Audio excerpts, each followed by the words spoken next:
Metropolitan Opera is starting its 140th season. This year, audiences can enjoy a mix of new productions, beloved classics, and fresh voices to the stage. And joining us now is Peter Gelb, General Manager of the Metropolitan Opera. Peter, welcome. Thank you so much. Now, as we mentioned, this is the Met's 140th anniversary. How did you approach creating this season for audiences?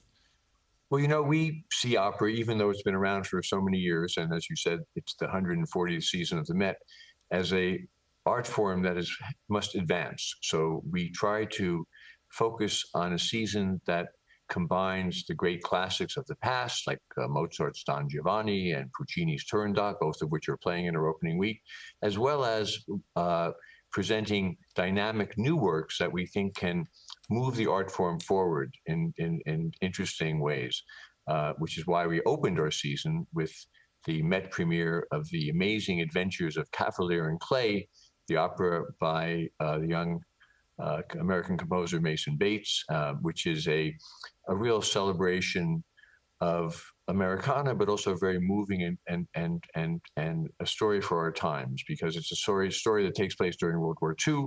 Two Jewish cousins, one escaping from Nazi-occupied Prague, joins his cousin in Brooklyn, and together they create a comic book superhero called the Escapist, who fights the forces of Hitler and fascism, which, even though we commissioned this opera 7 years ago, it seems incredibly timely today.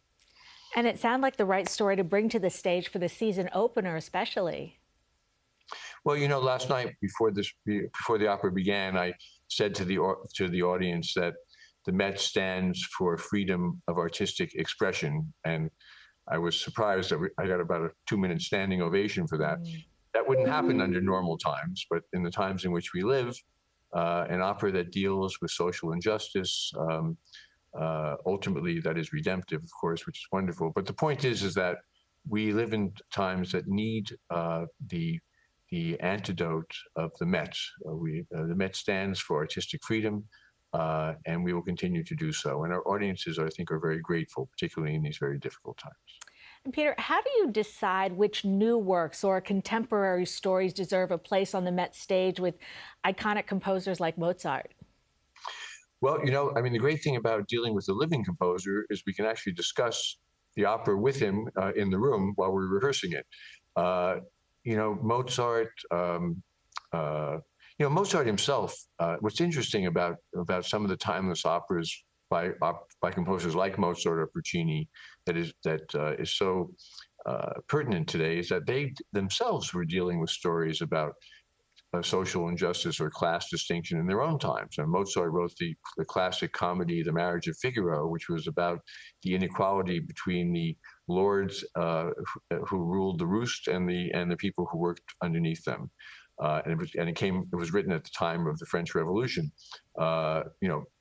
Beethoven's Fidelio was a protest against Napoleon's trying to take over Europe. So opera has always been bearing witness to history and to trying to fight against injustice. And we think that opera today has a very important role doing the same, both by presenting these classics from the past, which have extra new meaning today, given the world in which we live, as well as new works that tell their own stories for the times in which we live. Peter Gelb, General Manager of the Metropolitan Opera, thanks so much for being with us this morning. We really appreciate it. Thank you so much. And you can get your tickets for the season by heading over to metopera.org. Many children with back